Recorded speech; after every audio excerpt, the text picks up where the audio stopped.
რუსეთის პრემიერ-მინისტრი ყოველწლიურ პროგრამაში საუბარი ვლადიმერ პუტინთან 160 ქვეყნის მოსახლეობის შეკითხვებს პასუხობს.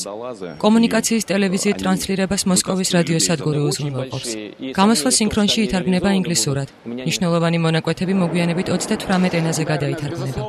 პუტინის პრეს-სპიკერის დიმიტრი პეშკოვის განცხადებით 2 დეკემბრის მონაცემებით შეკითხვების რაოდენობა 700,000-ს აღწევდა.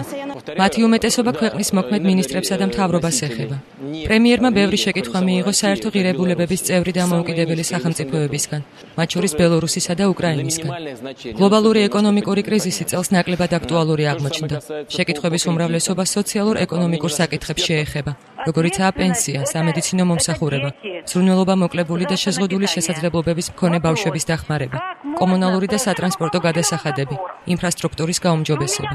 კითხვა-პასუხი პირდაპირ ეთერში გადაიცემა ტელეარხებით რასია და ვესცი. შეკითხვის დასმის საშუალებამ სურვილს შეუძლია სტუდიიდან, ასევე ტელეფონით, მოკლე ტექსტური შეტყობინებებით და ინტერნეტით.